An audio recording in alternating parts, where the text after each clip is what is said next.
Black spot में जलते हुए लोग हों या डेरी की गलियों से गायब होते बच्चे, एपिसोड 8 ये वाजे कर देता है कि इस शहर में बहने वाला हर खून किसी ना किसी तरह पेनीवाइज की दरिंदगी से जुड़ा हुआ है।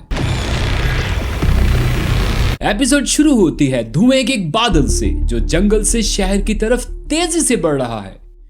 इसी धुएं की नहुसत डेरी हाई स्कूल भी पहुंचती है। तमाम क्लासेस कैंसिल कर दी जाती हैं और स्टूडेंट्स को ऑडिटोरियम में पहुंचने का कहा जाता है। और यहाँ स्टूडेंट्स को इकट्ठा करने वाला कोई और नहीं, पेनीवाइज है, जो मौत और दहशत का एक अजीब खेल खेलते हुए तमाम स्टूडेंट्स को डेड लाइट्स के जरिए हिप्नोटाइज कर देता है।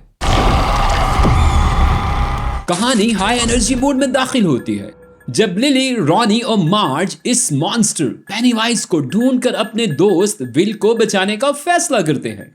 दूसरी तरफ मेजर लीरॉय हैलोरन अपने बेटे विल को ढूंढने के लिए डिक हैलोरन की मदद हासिल करने के लिए उसके पास जाता है और गिड़गिड़ाकर उसे मदद के लिए कायल करता है। कहानी अब उस मकाम पर पहुंचती है जहां तमाम कैरेक्टर्स रोज के घर इकट्ठे होते हैं, जहां डिक हैलोरन अपनी साइकिक एबिलिटीज का भरपूर इस्तेमाल करते हुए मिसिंग डैगर को ढूंढ निकालता है। अब वक्त है एक्शन का। हैलोरन की डायरेक्शन के मुताबिक ये लोग इस डैगर को हासिल करने के लिए निकलते हैं। उधर लिली, रॉनी और मार्ज बिल आखिर पेनीवाइज तक पहुंच ही जाते हैं, जो स्कूल के तमाम स्टूडेंट्स को डेडलाइट्स के जरिए मेंटली पैरालाइज कर चुका है। जैसे ही लिली, रॉनी और मार्ज विल को आइडेंटिफाई करते हैं, पेनीवाइज कैद से बाहर आ जाता है, मगर डैगर की मदद से ये तीनों पेनीवाइज को भगा देते हैं। लेकिन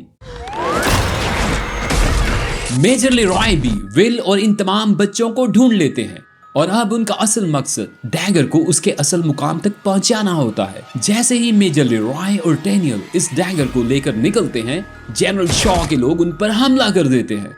डेनियल मारा जाता है और मेजर लीरॉय जख्मी हो जाता है।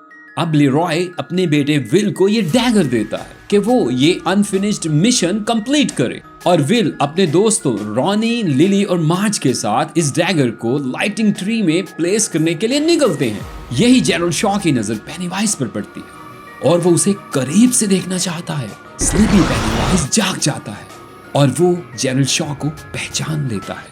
God damn it, I will teach you. जैसे ही रॉनी, लिली, विल और मार्ज इस लाइटनिंग ट्री के पास पहुंचते हैं, कोई अनसीन पावर उन्हें रोकने लगती है। अब ये चारों दोस्त मिलकर इस डैगर को प्लेस करने की भरपूर कोशिश करते हैं। सिर्फ ये अनसीन पावर ही नहीं, बल्कि पेनीवाइज भी इन चारों को डैगर प्लेस करने से रोकने के लिए अपनी पावर्स इस्तेमाल करता है। उधर मेजर लीरॉय, डिक हैलोरन और हैंक ग्रॉगन हमला करके आर्मी पर्सनल और कर्नल फुलर को काबू करते हैं।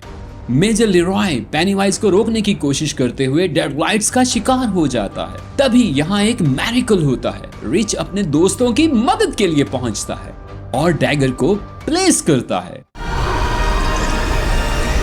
एपिसोड 8 में विजुअल स्टोरी टेलिंग बहुत ही स्ट्रॉन्ग है। फिनाले में तो पेनीवाइज फुल कंट्रोल मूड में महसूस होता है। एपिसोड 8 में डेथ्स रैंडम नहीं लगती, हर लाइफ लॉस स्टोरी को पुश करता है। एपिसोड 8 विंटर फायर सीजन का सबसे डार्क और एग्रेसिव एपिसोड है। फ्लॉज के बावजूद स्टोरी लेवल पर यह एपिसोड 8 वेलकम टू डेरी को फाइनली ट्रू हॉरर टेरिटरी में ले आता है। 8th एपिसोड के लिए IMDb रेटिंग 9.3 आउट ऑफ 10 है। स्टीफन किंग्स यूनिवर्सल लवर्स, इस सीजन का ये फिनाले आपको शॉकिंग मूड में ले जाएगा। आपके ख्याल में जनरल शॉ का अंजाम बिल्कुल ठीक हुआ या पेनीवाइज मुकम्मल तौर पर खत्म हो चुका या नहीं? कमेंट्स में बताएं और नेक्स्ट सीजन के एपिसोड रिव्यूज के लिए चैनल को सब्सक्राइब जरूर करें। तब तक के लिए स्टे फिल्मी, स्टे कनेक्टेड।